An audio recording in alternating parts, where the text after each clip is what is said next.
Assalamualaikum warahmatullahi wabarakatuh. Salam sejahtera bagi kita semua. Salam, Om Swastiastu, Namo Buddhaya, Salam Kebajikan. Yang kami hormati Bu Jumjum Nurbenti, selaku dosen pengampu mata kuliah pengantar ilmu kependidikan. Yang saya hormati juga Mas Hasan Argadinata, selaku asisten dosen. Dan juga tak lupa seluruh teman-teman yang berbahagia. Pada kesempatan pagi hari ini, kami dari kelompok 3 akan menjelaskan tentang asas-asas kependidikan. Nah, dari kelompok kami terdiri dari 5 orang. Yang pertama yaitu adalah Iratalia Kurniawati, yang kedua adalah Ulfa Niamah, yang ketiga adalah Muhammad Isna Rizky Syahputra Justisia, keempat Afik Fadil, dan yang terakhir adalah saya sendiri, Yunan Hilmi Muhammad. Kemudian langsung saja kepada materi. Untuk materi yang akan dijelaskan oleh teman saya. Asas-asas pendidikan. Asas-asas pendidikan merupakan sesuatu kebenaran yang menjadi dasar atau tumpuan berpikir baik pada tahap perancangan maupun pelaksanaan pendidikan khusus di Indonesia. Terdapat beberapa asas pendidikan yang memberi arah dalam perancang dan melaksanakan pendidikan itu. Asas-asas tersebut bersumber baik dari kecenderungan umum pendidikan di dunia maupun yang bersumber dari pemikiran dan pengalaman sepanjang sejarah upaya pendidikan di Indonesia. Asas-asas dianggap sangat relevan dengan upaya pendidikan baik masa kini maupun masa yang akan datang. Oleh karena itu, setiap tenaga kependidikan harus memahami dengan tepat ketiga asas tersebut agar dapat menerapkan dengan semestinya dalam menyelenggarakan pendidikan sehari-hari. Macam-macam asas pendidikan. Yang pertama, asas belajar sepanjang hayat. Yang kedua, asas tuturi handayani. Dan yang ketiga, asas kemandirian dalam belajar. Asas belajar sepanjang hayat. Setiap manusia Indonesia diharapkan untuk selalu berkembang sepanjang hidupnya, dan di lain pihak masyarakat dan pemerintah diharapkan agar dapat menciptakan situasi yang menantang untuk belajar. Pendidikan sepanjang hayat adalah pendidikan yang harus, pertama, meliputi seluruh hidup setiap individu. Yang kedua, mengarah kepada pembentukan dan pembaruan, peningkatan dan penyempurnaan secara sistematis pengetahuan, keterampilan dan sikap yang dapat meningkatkan kondisi hidupnya. Yang ketiga, tujuan akhirnya adalah mengembangkan penyadaran diri setiap individu. Yang keempat, meningkatkan kemampuan dan motivasi untuk belajar sendiri. Dan yang kelima, mengakui kontribusi dan semua pengaruh pendidikan yang mungkin terjadi, termasuk yang formal, non-formal, dan informal. Selanjutnya, istilah pendidikan seumur hidup erat kaitannya dan kadang-kadang digunakan saling bergantian dengan makna yang sama dengan istilah belajar sepanjang hayat. Kedua istilah ini memang tak dapat dipisahkan, tetapi dapat dibedakan. Seperti diketahui, penekanan istilah belajar adalah perubahan perilaku kognitif, afektif, psikomotor yang relatif tetap karena pengaruh pengalaman, sedang istilah pendidikan menekankan pada usaha sadar dan sistematis untuk penciptaan suatu lingkungan yang memungkinkan pengaruh pengalaman tersebut lebih efisien dan afektif. Kurikulum yang dapat mendukung terwujudnya belajar sepanjang hayat harus dirancang dan diimplementasi dengan memperhatikan dua dimensi, yaitu yang pertama, dimensi vertikal. Dimensi vertikal adalah kurikulum sekolah yang meliputi keterkaitan dan kesinambungan antar tingkatan persekolahan yang harus pula terkait dengan kehidupan peserta didik di masa depan. Termasuk dimensi vertikal antara lain: 1. Keterkaitan antara kurikulum dengan masa depan peserta didik. 2. Kurikulum dan perubahan sosial kebudayaan. 3. The forecasting kurikulum, yakni perancangan kurikulum berdasarkan suatu prognosis. 4. Keterpaduan bahan ajar dan perorganisasian pengetahuan. 5. Penyiapan untuk mengikuti tanggung jawab. 6. Pengintegrasian dengan pengalaman yang telah dimiliki peserta didik.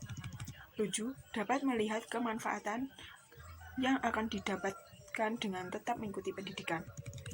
Yang kedua adalah dimensi horizontal. Dimensi horizontal adalah kurikulum sekolah, yakni keterkaitan antara pengalaman belajar di sekolah dengan pengalaman di luar sekolah. Antara lain seperti: 1. Kurikulum sekolah merefleksi kehidupan di luar sekolah. 2. Memperluas kegiatan belajar keluar sekolah. 3. Melibatkan orang tua dan masyarakat dalam kegiatan belajar mengajar.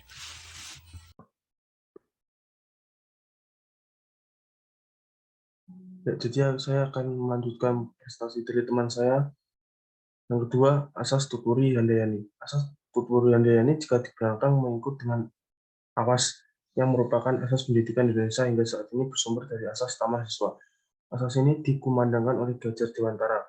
Asas Tutur Handayani ini bermakna bahwa setiap orang berhak mengatur dirinya sendiri dengan berpedoman kepada tata tertib kehidupan yang umum. Asas ini merupakan inti dari sistem Among dari perguruan tinggi, itu yang merupakan asas pertama. Lalu terdapat 3 sumbuhan untuk melengkapinya agar menjadi satu kesatuan asas, yakni yang pertama Ingarsa Sung Tulodo. Ingarsa Sung Tulodo atau di depan memberi contoh adalah hal yang baik mengingat kebutuhan anak maupun pertumbuhan guru. Di bagian depan, seorang guru akan membawa buah pikiran para muridnya itu ke dalam sistem ilmu pengetahuan yang lebih luas. Lalu yang kedua, Ing Madya Mankarso. Ing Madya Mankarso atau di tengah membangkitkan kehendak diterapkan dalam situasi ketika anak didik kurang bergairah atau ragu-ragu untuk mengambil keputusan atau tindakan, sehingga perlu diupayakan untuk memperkuat motivasi dan guru maju ke tengah-tengah pemikiran para muridnya. Dalam posisi ini, ia menciptakan situasi yang memungkinkan para muridnya mengembangkan, memperbaiki, mempertajam, atau bahkan mungkin mengganti pengetahuan yang telah dimilikinya itu sehingga diperoleh pengetahuan baru yang lebih masuk akal, lebih jelas dan lebih banyak manfaatnya. Sekarang dari saya mungkin akan dilanjutkan oleh rekan saya. Terima kasih. Asas Tutur Handayani. Asas ini memberi kesempatan anak didik untuk melakukan usahanya sendiri dan ada kemungkinan untuk melakukan kesalahan tanpa ada tindakan hukuman pendidik. Hal ini tidak menjadi masalah karena menurut Ki Hajar Dewantara, setiap kesalahan yang dilakukan anak didik akan membawa pidananya sendiri karena tidak ada pendidik sebagai pemimpin yang mendorong datangnya hukuman tersebut. Dengan demikian, setiap kesalahan yang dilakukan peserta didik bersifat mendidik. Maksud Tutur Handayani adalah sebagai pendidik hendaknya mampu menyalurkan dan mengarahkan perilaku dan segala tindakan siswa untuk mencapai tujuan pendidikan yang telah dirancang. Penerapan Asas Tutur Handayani tahun 1922 pada lahirnya Taman Siswa, bahwa setiap orang mempunyai hak untuk mengatur dirinya sendiri dengan mengingat tertibnya persatuan dan peri kehidupan umum, bahwa pengajar harus memberi pengetahuan yang berfaedah yang dalam arti bahwa lahir dan batin dapat memerdekakan diri, bahwa pengajar harus berdasar pada kebudayaan dan kebangsaan sendiri, bahwa pengajar harus tersebar luas sampai dapat menjangkau kepada seluruh rakyat, bahwa untuk mengajar kemerdekaan hidup yang sepenuh-penuhnya lahir dan batin hendaklah diusahakan dengan kekuatan diri dari menolak bantuan apapun dan dari siapapun yang mengikat baik berupa ikatan lahir maupun batin, bahwa sebagai konsekuensi hidup dengan kekuatan sendiri mutlak harus membelajari diri segala sesuatu yang dilakukan, bahwa dalam mendidik anak perlu baik adanya alasan lahir maupun batin untuk mengembangkan segala kepentingan kebahagiaan dan keselamatan anak-anak. Yang ketiga adalah asas kemandirian dalam belajar. Asas ini tidak dapat dipisahkan dari dua asas, yaitu Tuturi Handayani dan belajar sepanjang hayat. Implikasi dari asas ini adalah pendidik harus menjalankan peran komunikator, fasilitator, organisator, dan lain sebagainya. Pendidik diharapkan dapat menyediakan dan mengatur berbagai sumber belajar sedemikian rupa sehingga memudahkan peserta didik berinteraksi dengan sumber belajar tersebut. Pengembangan kemandirian dalam belajar ini sebaiknya dimulai dalam kegiatan intrakurikuler yang dikembangkan dan dimantapkan selanjutnya dalam kegiatan kokurikuler dan ekstrakurikuler atau untuk latar perguruan tinggi. Dimulai dalam kegiatan tatap muka dan dikembangkan lalu dimantapkan dalam kegiatan terstruktur dan kegiatan mandiri. Kegiatan intrakurikuler berfungsi membentuk konsep-konsep dasar dan cara-cara pemanfaatan berbagai sumber belajar yang menjadi dasar pengembangan kemandirian dalam belajar di dalam bentuk-bentuk kegiatan terstruktur dan mandiri atau kegiatan kokurikuler dan ekstrakurikuler. Dalam kegiatan belajar mengajar, sedini mungkin dikembangkan kemandirian dalam belajar itu dengan menghindari campur tangan guru, sehingga guru selalu siap untuk ulur tangan bila diperlukan. Perwujudan asas kemandirian dalam belajar akan menempatkan guru dalam peran utama sebagai fasilitator dan motivator.